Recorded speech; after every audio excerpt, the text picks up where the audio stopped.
It is Wednesday, March the 27th, the quiet before the storm, to say the least, because tomorrow on Thursday we have MLB opening day for the entire league. We have the Sweet 16 of the men's basketball tournament taking off, but we still got a lot to talk about here on Wednesday. We've got the CIT finals in college hoops coming up to that. Adam Trigger is going to talk about that along with an MLB futures play on the Cubs. Let's talk about the Cubbies. Also, Mark Zinno is going to look at one of the NIT quarterfinal games tonight, also an NBA game. Nuggets and Suns, your late night special. And don't forget about our resident Canadian, Andrew McInnis. Prez is out this week. I am Steve Merrill, by the way, filling in for the Prez. But Andrew's going to talk a little NHL and also an opening day baseball game for tomorrow and Thursday in the MLB. So lots to talk about on this midweek hump day on Wednesday. Once again, I'm Steve Merrill, joined by my co-host Teddy Covers. And let's get right to it. Adam Trigger, fresh off the start here, and he's going to look at the CIT finals tonight. Adam, welcome. I will not be going to this game. I know if you were me, you'd be going down to Norfolk an hour away and seeing the finals, and I did kind of feel guilty not doing it, but I think I'll pass. Otherwise, how have you been doing? Hope the tournament has been treating you well. I know you guys had a nice get-together, Brian Power told us this past weekend. Yeah, we had fun. Picks have been up and down. Didn't have my nice, crazy run through the first round that I did last year. It's been very, I had a really good first week of conference tournaments, the smaller conferences. It's been kind of up and down, kind of a wash the past 2 weeks, but we've got about, 2 weeks, maybe 10 days of college basketball left. So the goal is to finish strong here, Steve. And but as far as fun level, we had a blast at Turning Stone this past weekend. It was a great setup and got to watch the games with all the guys. So really good time. How was the turnout at Turning Stone? Did you get a fair few WagerTalk people coming by to say hi? Yeah, it was me, Brian, Mark Zinno. We had CT Bets there. Quite a few people came for the whole weekend that were, people that watch this show. So if you guys are watching right now, shout out to you guys. Thanks for making the trip. It was a great time, though, and the setup was phenomenal. We had basically the entire second floor of the sports book. It was set up for a far larger group, so hopefully we can make it, kind of keep growing it and make it bigger next year. But it was a really good time. And Steve, yes, if I was down there, I'd be going to this game. But I also don't blame you because the CIT's kind of been a mess, and I guess we'll get into that when we break down the game. Let's talk about it. CIT tonight, the final. Looking at the WagerTalk live odds screen.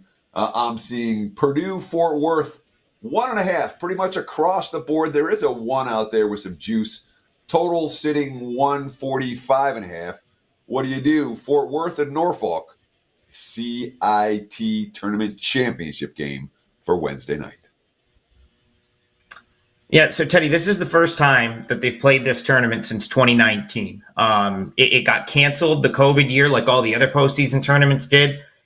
We didn't think it was going to come back. And then kind of out of nowhere, they brought it back for this year. The idea was that they were going to do four-team pods where a team hosted the pod, and then you would play the 4 out in a Final Four type setting. Now, the problem with that, they only got 9 teams in the tournament.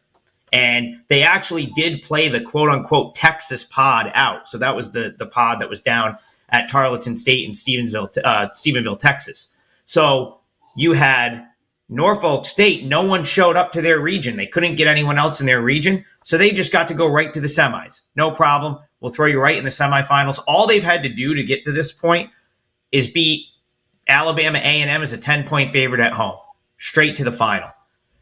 Purdue Fort Wayne, on the other hand, has had a much more difficult sort of road to get there. Difficult as far as the teams they've been playing, but also difficult with the travel.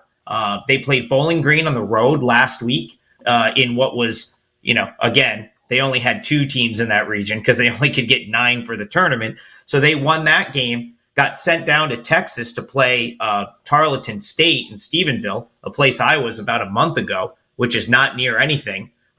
You fly into Dallas and probably have to drive about an hour and a half.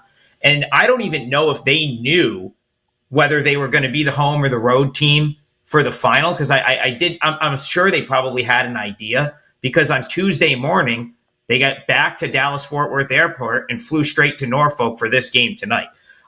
So that's 3 road games in the last week. I believe they've now played 8 of their last 10 on the road, which, it could pull a team together. But I also think, going from Monday night in Stephenville, Texas, to a Wednesday night game in Norfolk is not exactly favorable for the road team.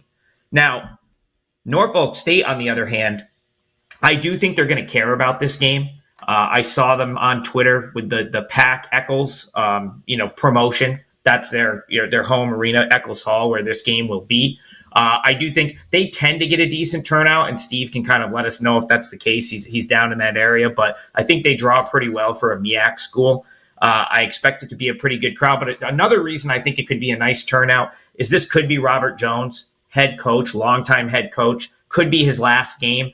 His name's kind of flown around in rumors of like other head coaching jobs. He hasn't taken one yet, but the kind of guy he seems he is. It's probably out of respect for his team that's still playing basketball. He's been at Norfolk State for 11 years. He's beloved in the area. He's been he's been with the program since 2007, an assistant on the Norfolk team that knocked off Missouri in the tournament about a decade ago. He's taken this team to the tournament twice. So if this is his final game, I know that they want to send him out on top with a win. I know that the fans will show up for that reason. And in these lesser tournaments, like I know for a fact that Tarleton did not really care about this tournament. They kind of viewed it as a little bit of a joke. Motivation is key, right? Like a lot of times that might be the difference. I'll almost put more stock into it in a game like this than I will at any other point in the season. As far as the matchup concerned, I think it's kind of even between these two teams. I think Norfolk has a rebounding edge, which could be the edge in this game because Purdue-Fort Wayne gets crushed on the glass, specifically giving up offensive rebounds. But you factor in the travel, you factor in Norfolk getting the home game, the fact that it might be Robert Jones' final game in charge. I think there's a big motivational edge for Norfolk State, and they haven't left home. The only thing they've had to do since the MEAC tournament is play one home game as a 10-point favorite against Alabama A&M. I just think it's a much more favorable scenario for the Spartans, and I think they should be favored here. So I took them plus 1.5 as a client play. So one of the things we always look to do, Adam Trigger, as handicappers, we're looking to find stuff that's not properly factored into the point spread. And you came up with a bunch of stuff for this ballgame, and situationally, why that you would think Norfolk State is a live home dog. And all of that makes sense. And none of that's really factored in the number from a situational standpoint. However, the basic question remains. Fort Wayne is road chalk for a reason? Are they power rated much higher than Norfolk State? Are they actually, even given the situational spot that favors the home team, is the home team actually good enough to win? Yeah, I make these two teams relatively even. Like, I think you have to give Fort Wayne, they get the slight bump from being from the Horizon League, so they come from a bigger conference. So that's going to, I guess, bump them up in the ratings a little bit more. I think it's skewed a little bit, though, Teddy, because, so for example, they won on Monday night at Tarleton. I have a good friend that's close to the program there. He's his name's Kyle. He's the one that came on to do the WAC preview with me. I know Tarleton didn't care about that at all. They kind of looked at it as a joke. They thought that, they wanted to go to the CBI. It didn't happen. And so, for them, there was a little bit of juice playing a team like Abilene, who's a local rival. But, you now have Purdue-Fort Wayne winning as a 6-point underdog at Tarleton in a game that I don't think Tarleton really cared much about. So I think that's skewing the number a little bit. And, another thing that I don't think is being properly factored in here is Purdue-Fort Wayne is a team heavily reliant on offensive efficiency to win games. And now you're going to have them turn around, play their third road game in 7 days.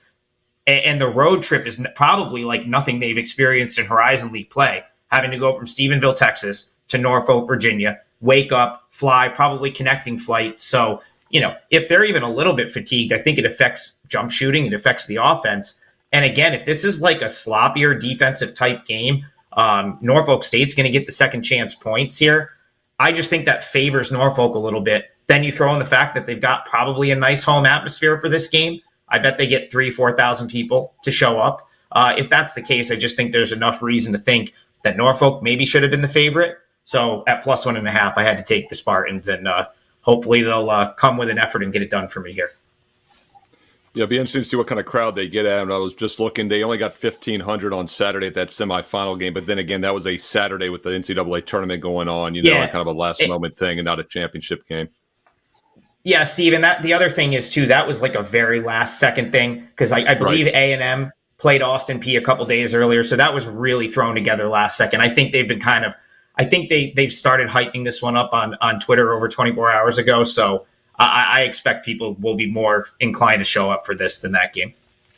Yeah, this is a team that went 14-0 straight up at home this year. They had 4,500 in their home finale against Howard before they lost to Howard at the Scope in Norfolk in the MEAC tournament as the number 1 seed. So still a team that was undefeated at home this year. It'll be interesting to see what happens as a home dog in the championship game. And for those not familiar, I don't know if it's different this year, but one of the reasons they only had 9 teams, most likely, you have to pay to play. Because I remember when William & Mary had some good teams back in 10, 12 years ago, when they didn't get the NIT one year, I was like, why aren't we going to the CBI, the CIT? You got to pay several $1,000s to host home games. So you need to get people there to come back. And it's a money grab, and that's why you see some real bottom feeders in this. But Norfolk State's the type of program that wants to try to build, and they were willing to pay the price, I guess. Adam, let's look at MLB baseball now. Starts tomorrow on Thursday for everybody else. We had, of course, the Padres and Dodgers play a couple games last week in Korea, but the real opening day is tomorrow on Thursday. Andrew McInnis later in the show is going to give us a play in one of the games, but you're going to give us a futures play first, and you're talking about the Cubbies. What is your take on the Chicago Cubs this year?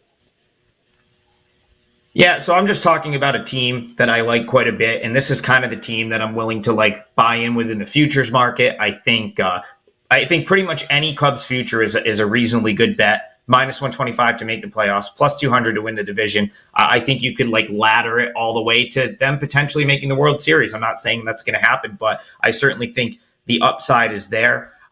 Couple reasons I really like this team and organization is their farm system right now is so loaded that it kind of reminds me of some of the reasons the Orioles have been such a beast against the number the past couple of years. I think you look at their team, the one they're going to run out there on opening day, it's solid. They're projected to win over, I don't have their win total in front of me right now, but still they're probably going to win 84, 85 games with the high side being the high 80s. But there's just there's so much upside to that number, in my opinion. And this is a team that was very competitive last year. You go back to last year and last September, they were kind of in control in the wild card picture for a while and had that stretch where, they lost, I think 6 of 7, maybe had a 1-6 run. I know the play that sticks out in my mind is the Seiya Suzuki dropped fly ball against the Braves, which seemed to set them on the course to blow that playoff spot. So they were already good last year, right? They were already a winning baseball team, and I can see them building on that. As far as the roster we're going to get out on the field, the thing I like about it is I think it's pretty good 1 to 9 in the lineup, but no one is set in stone, meaning outside of Cody Bellinger, Suzuki, and probably Dansby Swanson, everyone else is replaceable. And that, in my opinion, here is going to breed some competition for those slots.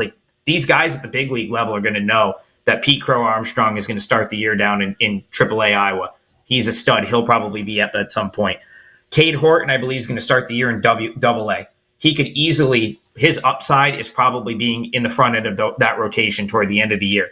So, the big criticism with the Cubs is okay, well, the bullpen is kind of average, so on and so forth. But you got to remember, they have a new manager who's been in this division for a while, in Craig Counsell, who's won this division 3 of the last 6 years, and who's put together tremendous bullpens during his time in Milwaukee. And the pieces he's going to have to put a bullpen together here, I'm certain that he can find the right mix of relievers to make the Cubs back end of the bullpen pretty strong. I mean, you're going to probably have Keegan Thompson starting at AAA. Hayden Wenesensky is going to start at AAA. These are all guys that spent time in the rotation or in key, spots in the Cubs pen last year. There's so many different guys that could pan out for the Cubs. And then you talk about the farm system. They have 7 of the top 100 prospects in the system. 5 of them are at the AA level. And then if you were to look out from 110 to 120, they probably have 3 or 4 more in the mix there. So I just think it feels like a team that's ready to win now with some of the pieces they have at the big league level. That also has the upside of like an Orioles or a Reds, like teams that we saw bring guys up last year and the Orioles have been doing it for a couple of years now, but a team like the Reds where they brought, players up and had instant sort of impact. I think they have both of those things. You talk about the NL Central guys, like, I'm not really worried about any of these other teams. The Cardinals have injuries. The Brewers are going to be without Williams until probably the All-Star break. The Reds, I think, I just saw McLean might be out for the year.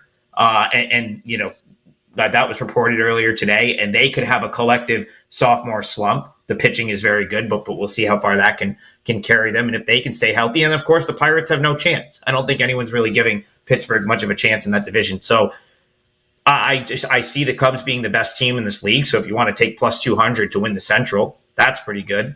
And I think the upside is there. So against the betting market, I think they're going to be relatively undervalued, at least for a period of time. So they're kind of a team that I'm pretty all in on this season, looking to target every which way.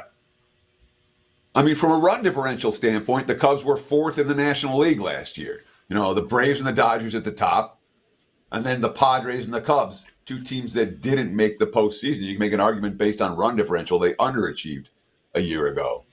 Do you think they underachieved last year? Is that piece of the equation? Should this have been a playoff team year in 2023? Yeah, I think with a little bit better guidance and maybe a little bit more maturity, something that like A, an extra year is going to bring, B, a guy like Counsell, I think brings that as well. They probably would have been a playoff team.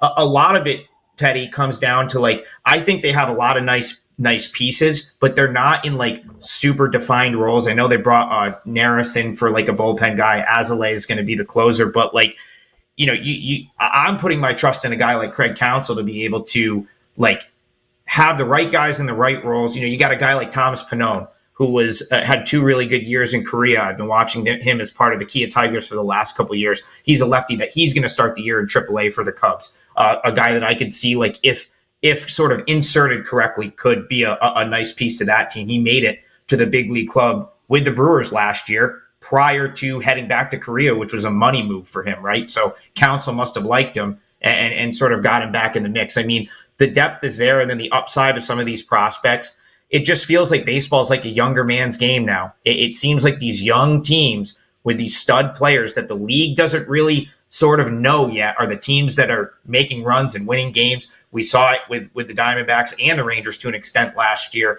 And then of course the Orioles being as good as they've been the past couple of years. So I'm kind of buying in on the Cubs from an organizational perspective. And if Counsell can push the right buttons, which they're paying him plenty of money to do, I think this team could be really good this year and overachieve quite a bit.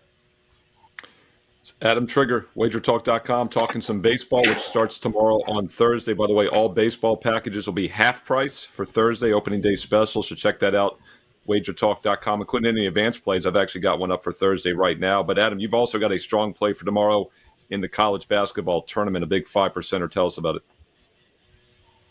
Yeah, 5%er in a Sweet 16 game tomorrow.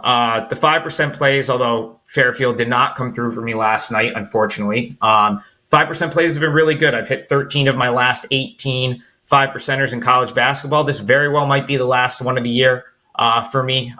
We'll see if I get the Elite 8 matchup that I want to maybe make another one. But yeah, there's a Sweet 16 game on Thursday that I love. I think I've got a great beat on it. I did a full analysis, and that's up now on my page. At WagerTalk, wt.buzz/AT. And you can hear more college basketball from Adam Trigger today, this afternoon, on Wednesday on the College Basketball Show, along with Joe Neri and Brian Leonard. I did it yesterday with Rob Vino on Tuesday. It was a fantastic, an hour-long show. We went interactive, took live chat questions from all the different devices, Instagram Live, YouTube Reels Live, Shorts, whatever they're calling it now, also the regular show itself. So interact. You can go back and watch yesterday's episode. Rob and I broke down all of the Sweet 16 matchups in depth, and once again answered questions from the viewers. And Brian Leonard and Adam Trigger will do it today at 2 o'clock Eastern here on Wager Talk TV. Yet another reason, subscribe. As you see, subscribe and click that bell as well for instant alerts when we go live here on Wager Talk TV and archive 24/7. Speaking of live, Teddy covers his live. And Teddy, what have we learned in the world of sports betting here recently? I know we didn't get a segment from you yesterday. Andy Lang filled in, did a great job, and he learned that he was a square for not playing the NCAA tournament. So I'm curious what you have learned recently in the world of sports betting.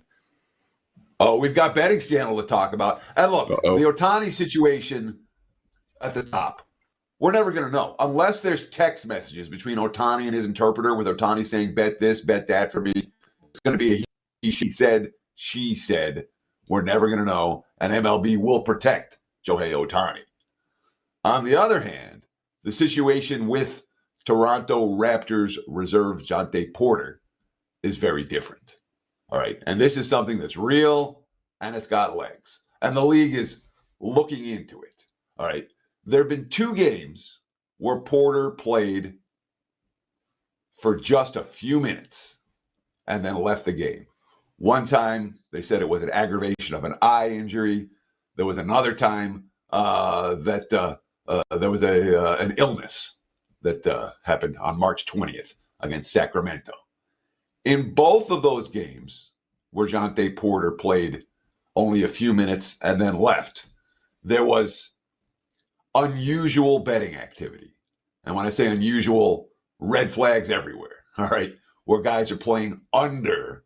And again, he had 7.5 points, 5.5 rebounds for the over-under for the totals for those 2 contests. So in one of them, in the most recent one of the 2.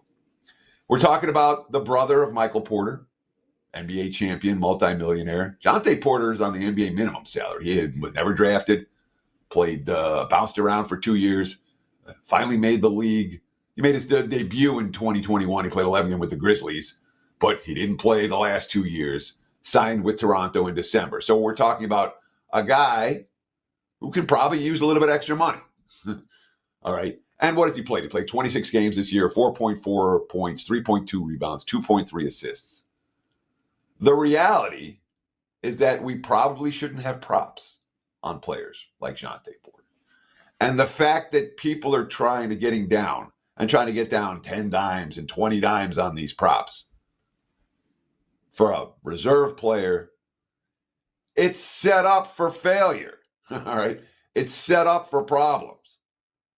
When we're talking about teams and point spread nonsense with teams, it requires a fair bit of putting it together to create a problem. When we're talking about one guy being able to make bets against himself and then not throw games, but throw props, that's a problem. This is an issue that the NBA will have to deal with, and it's not going anywhere. This is the first one. There will be more. Steve? Yeah, my first reaction to this, I don't follow the prop markets as close as, a lot of guys like Andy Lang or somebody, but my first reaction, Teddy, was why are there even props on this guy? Exactly what you just said. Exactly. And I was even surprised there were. Because, I'll do the NBA videos, and I use the prop markets a lot, Teddy, to tell me if a guy might play or not. When the injury report has him questionable, we'll look to see if DraftKings has LeBron's props up that night or not. So I was a little surprised on that. And the other point you brought up, too, was the salary. And I looked it up, $415,000. That's what he's making. So he's still almost making $500,000. But, yeah, like you said, the minimums on these should be extremely low anyway if they're even up there. I just don't even see how it's worth the squeeze to do something like this. Remember that $415,000, it's prorated. He only signed in December. The agent's getting his cut. Taxes are getting their cut. He's not. Yeah. When you're living in a world where everybody's super rich and you're not, you can get tempted. We see it all the time. I got you, but how much do you think you can reasonably get down on these props on someone like him at multiple different books? That's the whole point of this, is that we're talking about prop bets. We're usually talking about nickel limits, dime limits. We're not talking about 10 and even that high, you bets. Think? You think you can even get 5 or 10,000 down on those? Yeah. No, I'm saying you're getting 500 down or 1,000 down, not 10 or 20,000 down. Oh, I got multiple locations you get up to 5 or 10. I was going to say because no book is going to take 10 dimes probably on a Porter player prop, right? I mean a single bet, and that's going to raise a huge red flag on its own. Apparently, somebody did, and that's part of why this is an issue and why we're hearing about it. Now, understand this. This is the league and enforcement working properly together. Okay. Sure. In a sense, this is a positive thing because here's something, and the second time it happened, boom, it blows up. Everyone knows about it. We're hearing there's an investigation. In the old days, it would have taken a lot more than twice for something to happen before it got exposed to some light. Exactly right. And that's the other argument, is having all this transparent and having it legal, which I've said now for the last 25 years, is that if you really wanted to regulate and prevent corruption, you have it on the up and up. You don't have it underground on a third world country on an island somewhere in Costa Rica. So, the argument can be made obviously with college player props for the same reason, because those guys are hardly making anything at all. But then again, if some of the offshores are going to put player props up on college kids, wouldn't you rather it regulated in 30 different states where it's transparent and everyone can follow the money? And the other thing to keep in mind that gets lost a lot of times is that the sports books are the last people on earth that want something like happening like this, because they don't know about it till after the fact, and they're the ones losing the money. So it's like they lost. Everyone wants to put an end to it. The NBA wants to put an end to it for PR reasons and corruption of the game itself. And the sports books definitely don't want it happening because they're the ones losing the money. And the thing is, it will self-correct itself, and it'll be a little taint for 1 or 2 games, but this thing fixes itself. And also there's a reason why, like you said, the limits are low, and they really shouldn't be putting props on these guys, and they probably won't in the future if something like this happens. So there again, it all self-corrects itself.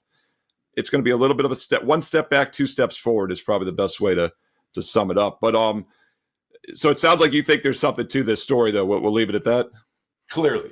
There's clearly something to this story. Somebody knew something, because Jonte Porter, twice in both games that he left early, he was the most bet prop guy.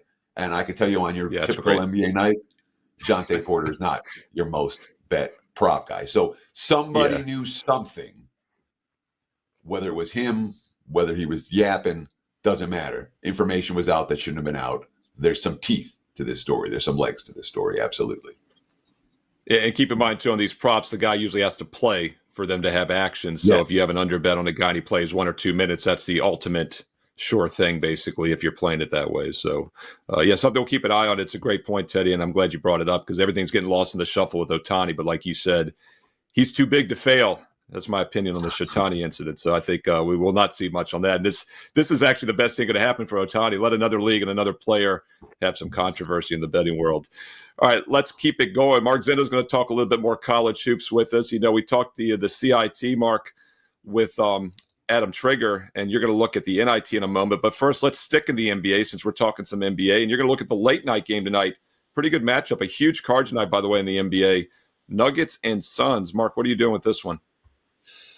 Going to look at a Denver Nuggets team here that's nearly unbeatable at home, going 29-6 straight up. But what stands out to me here, gentlemen, is the first half number is very impressive. The Nuggets averaged 60.4 points in the first half on the season at home and only allow 53.9 points to opponents. That plus 6.5 point differential, third best in the NBA this season at home.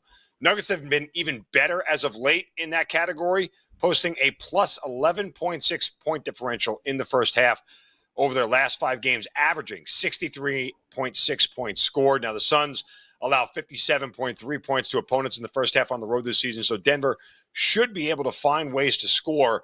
It's just a question of, can the Nuggets defense hold up and do their part here, which the numbers say they can, allowing 52 points to opponents in the first half over the last 5 games. This has been a system that's been profitable for me in the past, so I'll go back to it again. I'll lay the 4 points with the Denver Nuggets at home here in the first half against the Phoenix Suns. So here's a quote from Frank Vogel talking about the Suns' last game where they lost to San Antonio, the Spurs playing without Wembanyama. Quote, "It's unacceptable to lose that game for our guys. We said all the right things. We did all the right preparation to come in, but we didn't play with the necessary focus and disposition throughout. I would say the first half. You give a team like that life, and that's how the NBA works." Here's Vogel pointing to their lack of intensity in the first half in their last game where they suffered an embarrassing loss to San Antonio. And we're playing against them first half here? Does that concern you at all? This is also a Denver Nuggets team that back earlier this month had lost one of their 6 home games to the Phoenix Suns in a game where they shot just 42%. Nuggets 5-1 against the spread when revenging a home loss this year. So when they lose at home, they don't forget about it, and they come back extra motivated against the team here. And look, I think we do this thing here with Denver guys where we kind of forget how good the Nuggets are. Like, we spend so much time focusing on Kevin Durant and the Suns, on Steph Curry and the Warriors, on LeBron James and the Lakers, who are coincidentally like 8, 9, and 10 in the Western Conference, and forget how good the damn Denver Nuggets are and why there's not really a legitimate team that's going to be able to beat them. Maybe the Boston Celtics, but who knows if the Celtics can even get there at this rate to the finals, what we've seen from them. So for my money, the Denver Nuggets are the best team in the NBA. They're just incredibly tough to beat at home. And as much as the motivation for the Suns to come off that loss to San Antonio should be there, I don't want to lay 7.5 for that reason for a full game, but I'll trust Denver and their point differential in the first half here at home against a short number. Yeah, there should be a focus spot as well, because that is the national TV game on ESPN at 10 o'clock Eastern tonight on Wednesday. And the Nuggets, like you said, the best team in the NBA the last couple of seasons, with the most dominant player in recent history, in my opinion, with Jokic when he is fully focused. So first half is the play by Mark Zinno. And Mark, let's look at an NIT game. This is the quarterfinals tonight, so they're still at true home sites. And you're going to look at the UNLV game here, who is at Seton Hall. This game at 7 o'clock Eastern. UNLV at Seton Hall tonight in the NIT quarterfinals. What are you doing with this one? Well, my perfect NIT record got spoiled last night because I tried to get too cute, guys. I took Indiana State in the first half, just sort of figuring that, look, Cincinnati's defense deserved respect, and I gave it to them, figuring that, Indiana State, they're another team with a plus 10 point differential in the first half at home this year. They only score 32 points in the first half and then score 53 in the second, end up covering the number depending on what you got it at, but anything at 3.5 when it, was available for most of the day. So regardless, my perfect NIT record got spoiled. But going to look to the UNLV running Rebels here. Now, full disclosure, you ask around WagerTalk, I've been one of the biggest supporters of Seton Hall all year long. I think they were an underrated team. I knew they play in one of the toughest conferences here, but I'm going to play against them. Rebels have been a great cover team all year long, going 21-10 against the spread overall, 10-3 against the number as a dog, and 8-3 on the road. You look at Seton Hall, again, I think they're a good team. They're 16-4 straight up at home, but they're just 10-10 against the number. Now, if you focus on, guys, their conference opponents at home this year and everything in the 2024 calendar year, once we get past all those cupcakes of non-conference games, this 5.5 is one of the bigger numbers that they've laid. Now, they struggled to beat St. Joe's 2 games ago at home when they were laying 8.5 points, and they only won that game by 3. Biggest reason they beat North Texas, which is a very good defensive team and a team that plays an even slower style that Seton Hall does, was they shot 48% from the field and 45% from 3. I don't think they do that in back-to-back games, especially since we're going to hope to catch some positive regression here from UNLV defensively. The 2 games they played, Princeton was 12 of 37 from 3, and BC was 11 of 29 from 3. Prior to those 2 games, UNLV had only allowed double-digit three-pointers once since January 23rd. So we get a very focused UNLV defense here that's managed to win some really tough games on the road in the Mountain West. When you look at this UNLV team, they grade out pretty comparably to Seton Hall. So the fact that they're getting 5.5 points here was sort of a little bit of an alarm. And we see the money continuing to come in on Seton Hall. Now, before Teddy wants to ask me, I will acknowledge the very weird travel schedule that UNLV has had in this NIT tournament here. You talk about them flying to New Jersey to play at Princeton for their first game, flying all the way back home to host BC, now flying back to Seton Hall in New Jersey to play again here. But, again, I just trust this team defensively right now. I understand the travel schedule has been a little bit more of what teams can handle. But Seton Hall offensively here is not really a juggernaut. I think the biggest concern I have with UNLV is Seton Hall on the glass. But I think we're at a point in this tournament where all these teams actually want to win this thing now. Everybody's motivated. Everybody's playing hard. I'm not sure Seton Hall loses the game, but I think UNLV does a very good job of keeping this close.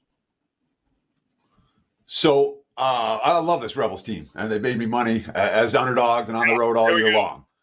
But there's, the money, this is as big a move as we've seen in the entire NIT. All right.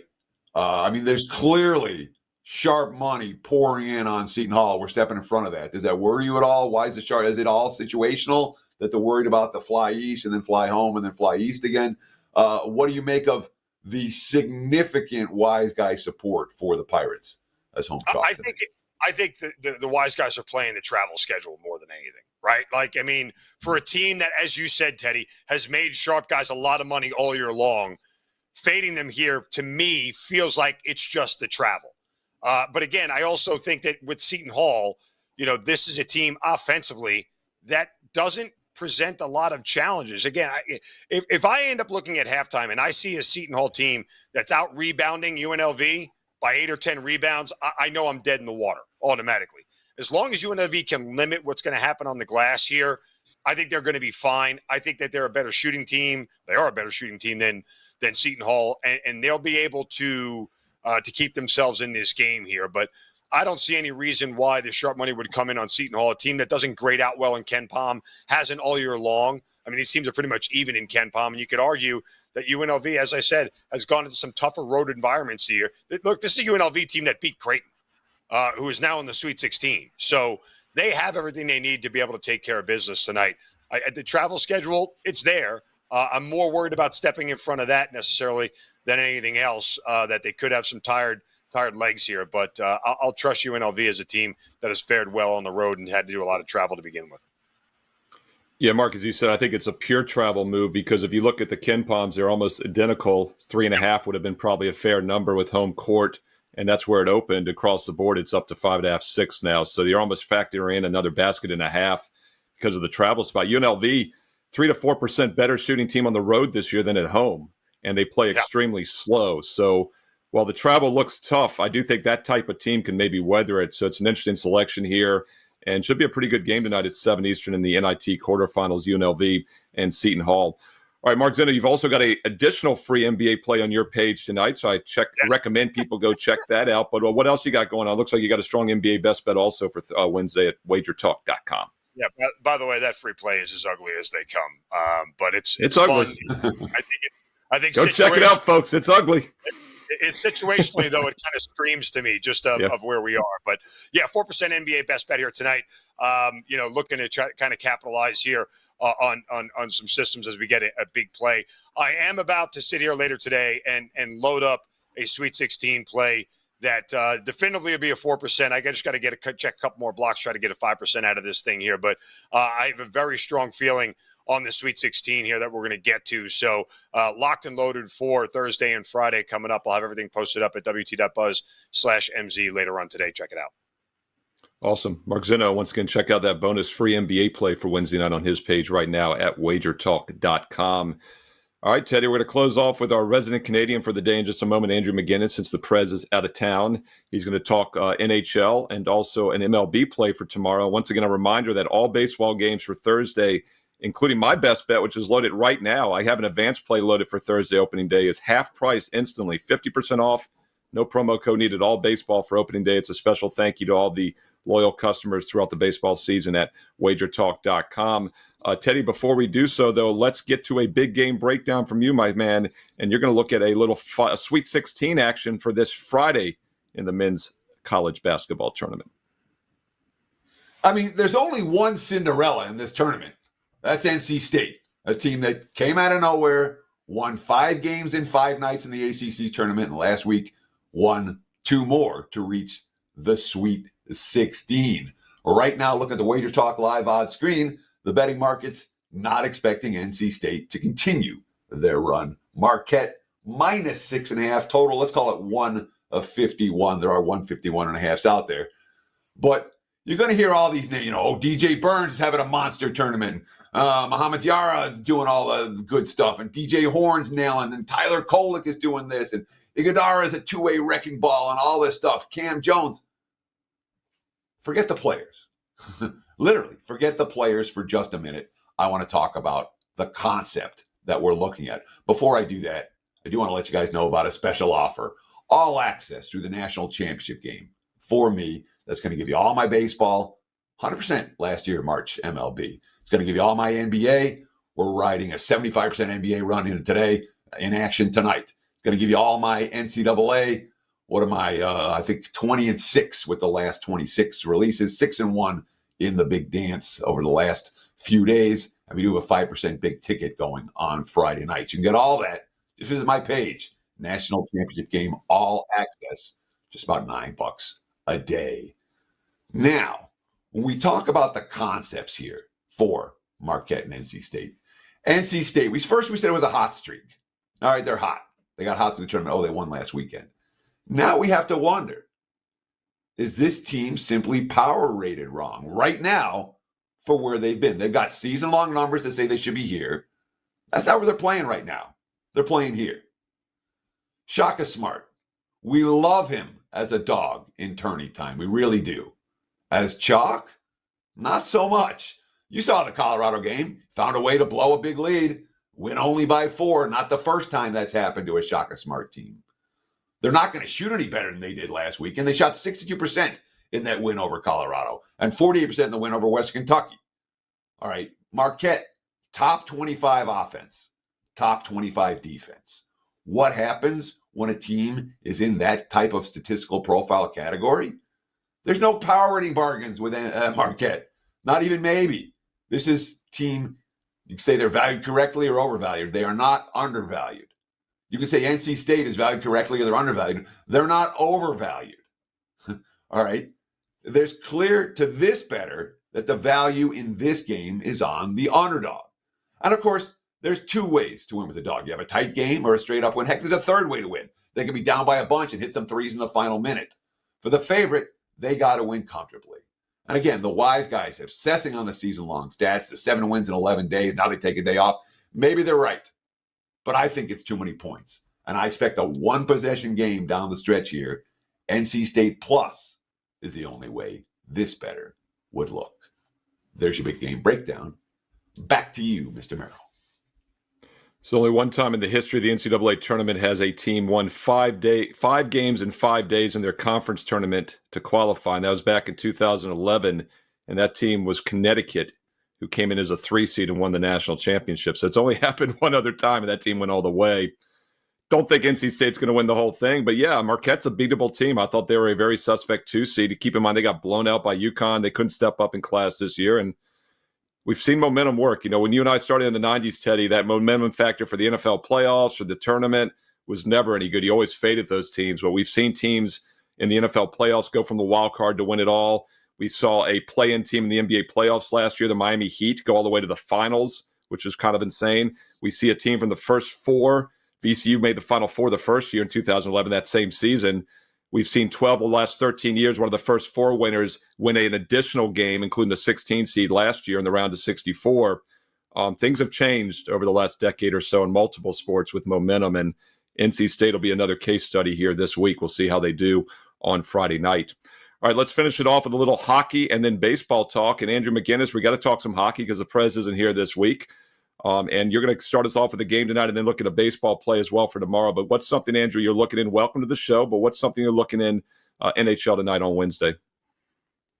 Great being here with you guys as always. And I couldn't agree more. It's all about getting hot at the right time, momentum. But this game I've selected to break down in the NHL to talk about briefly is, well, 2 teams that are not playoff bound, 2 teams that don't have much momentum here, guys, 2 teams bottom of the barrel here in the Eastern Conference. We've got the Ottawa Senators and the Buffalo Sabres going head to head here on a Wednesday night. Look, first initial instinct looking at this game was, I want the dog.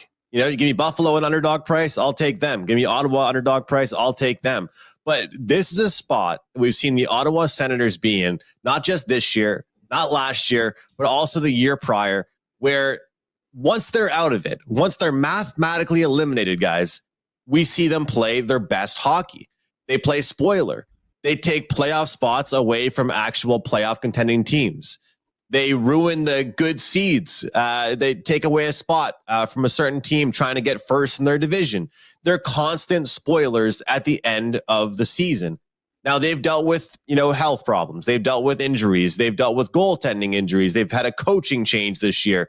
But something's got to give with this team because they just do not look like the same team in November as they do in February, March every single year. But right now, this is a Buffalo Sabres team they're going head-to-head against that, despite getting some great goaltending recently, their defense is just not there. They've got some good defensive defensemen to stay at home, but their forwards aren't back-checking properly. I like what this Ottawa Senators team can bring. I'm actually betting on this Ottawa Senators team for the remainder of the year. I believe they can cash some nice underdog tickets.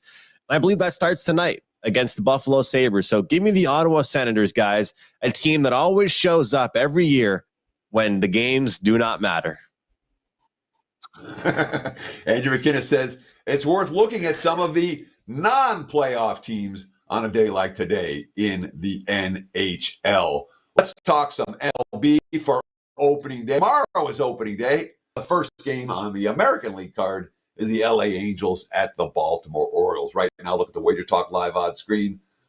Baltimore minus 180, minus 185, total 7.5. You're looking at a team total for this game on a cool, rainy day at Camden Yards. Talk to me, Orioles and Angels. It's exciting. It's always exciting when you get a new season starting for a sport. And as you mentioned, Teddy, the weather isn't looking great in this game, but it won't talk me off this team total. And guys, one of the reasons why I love team totals is talking about a money line sport, right? You know, you could have a 3-3 day, you're losing. You know, the juice will kill you in a sport like NHL. Same thing for the MLB. So what I love about a team total is we're taking a team that's currently on most shops minus 185 on the money line. I'm getting a plus 105 number here for them to reach the 5-run mark. Now we'll look at last year. These teams played in September near the end of the season. We saw the Orioles score 6, 5, and 10 runs against the Angels here. And look at this Orioles team, 6th best home record in the major leagues, 49 and 32. They were 10th in slugging percentage in the majors last year, 7th overall in runs. And, you know, this roster is super deep. They've got a great mixture of younger players and vets as well. I like how they're built. An unbelievable farm system, great AAA.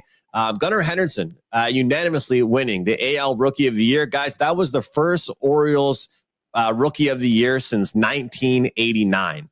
I like what this team is doing, and I think a lot of people do as well, but I'm going to stick with the team total route on them for quite a bit just to take away to their pitching. Take it out of the, I don't want to worry about the run line, money line, first half. Just look at them to get on the board. And speaking of the guy they're going up against, Sandoval, well, 28 appearances last season, 7-13 record, 4.11 ERA, 1.5 whip.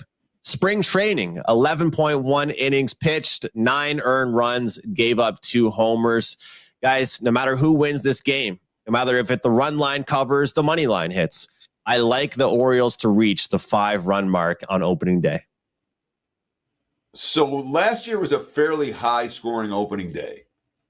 We saw 12 of the 30 teams reach 5 runs or more. And again, we saw more overs than we typically do on opening. I believe there were more overs than unders last year. But isn't opening day a tough time to be betting overs, team total overs, anyone over? I rarely looked about overs on opening day. Talk to me about your strategy with this particular wager. Well, Teddy, we just heard you saying to Adam Trigger, you know, how many things are built into the number, right? Try and find something that's not built into the number. Well, the bookmakers all know the great pitchers are starting, right? Usually it's the ace on the mound on opening day. They know that. It's built into the number, built into my team total. You know, who knows what price we're getting if these two teams played in a few months, if it was a different pitcher on the mound. But I've noticed something a little bit different. I mean, I feel like the past few years, you get these hyped up guys, you know, that this guy is going to be our opening day pitcher, and then he lets them down. You know, as a Blue Jays fan, I've seen it the past 4 years. Like the Blue Jays, I don't have the record here, but every year on opening day, it seems like the Jays just get shelled. And so, you know, to me, I think the opening day pitcher, it's unbelievable. Everyone's pumped about Burns, but you notice I'm not talking about the side exactly, just the team total. So, and I also forgot to mention the bullpen rankings. And I know it's a little bit different because, like you mentioned, it is the first day of the season. So usually you mention bullpen when you're about a week or two in, I guess. But I do have the Angels ranked bottom 5 in the bullpen. So when Sandoval gets out, I don't think it gets much better for them. Damn, Andrew McInnis, you got me going down a rabbit hole now. I was like, who the hell was the 1989 Orioles Rookie of the Year? When you said that, I thought you were going to say like Ripken in 83 or something. So I'm looking at Baseball Reference. It was Greg Olson, who was a pitcher, I remember. I believe he had injuries right after. That's why he never amounted to much. But Greg Olson, and that year, Jerome Walton for the Cubs in 89, maybe the weakest double-double Rookie of the Year class in the history of baseball. And you look at wins above replacement. Henderson last year, was about 6.5, which is pretty good. Corbin Carroll was 5.5. Most guys are in that 5 to 7 range. The only one that was even higher, 2012, Mike Trout over 10 wins above replacement when he was Rookie of the Year. Shows how good Trout has always been when he can stay healthy. But some good stuff there. I did not realize Greg Olson in 1989, when they were my Baltimore Orioles. And if you look in the backdrop over my shoulder, you can see the Orioles head is front and center. It was moved today. They're going to be pretty good this season. Best team this preseason, spring training, won the AAA championship, and they were pretty good in the majors last year as well. It does look like a team on the rise, so I think you're onto something there. And Andrew, you were number 2 in MLB totals last year at WagerTalk, so I'm sure you're excited about the baseball season. What else you got going on at WagerTalk.com? MLB totals, team totals, that was the name of the game for me. Over 30 units, as you mentioned. I got a great package going right now. I said, you know what? NHL season is still going. We still have the full playoffs, 3 weeks to go in the regular season. So I'm going to combine the rest of my NHL season plus playoffs and the first half of the MLB, so until All-Star break, into one great package. So, guys, you know, we always say, of course, our picks are up daily. I've got a best bet for tomorrow in the MLB. That play I gave out was a client play, but the best package I have to offer right now, get all of my NHL, the rest of the season plus playoffs, and half my MLB up until All-Star break in one great package. It's Andrew McInnis, our resident Canadian for Wednesday here at WagerTalk Today. Check him out, hockey, baseball, basketball. He covers a lot of sports. He does quite well at WagerTalk.com. All right, I'll be back tomorrow with Teddy on Thursday and Friday. We'll finish out the week. We, of course, have Sweet 16 starting tomorrow on Thursday with the MLB full opening day. It is a huge Thursday, so be sure to check in with us tomorrow. As always, if you missed the live show, don't forget the replay is always up 24/7 here on WagerTalk TV. And when you're watching the replay, do us a couple quick favors. Thumbs up, like, goes a long way to keeping this great content free on WagerTalk TV. Also, comment below. I read all the comments, and I reply back. Really love the support. And also subscribe, become part of the family, and click the bell as well so you know when these shows go live each day, when they're archived. And don't forget my Fade the Public Sweet 16 and Elite 8 versions for Thursday, Friday, Saturday, and Sunday. 4 videos will be up the next 4 days here. So click subscribe and hit the bell so you never miss out here on WagerTalk TV. Best bets tonight for basketball. I've also got an advanced Thursday baseball opening day for half price, instant 50% discount for all baseball on opening day at WagerTalk.com. So check out my page, Steve Merrill, WagerTalk.com. And Teddy, let us know what you got going on and take us home. We got MLB opening day priced at 50% off. We have a 5% big ticket. My entire Sweet 16 card already posted. And we have a great all-access package. No promo code needed. Just visit my page at WagerTalkMemo.com. Thank you so much for watching. Enjoy the games, and best of luck with all your wagers. We'll see you tomorrow. Same time, same channel, 9 a.m. here on the left coast, noon for you back east. Cheers.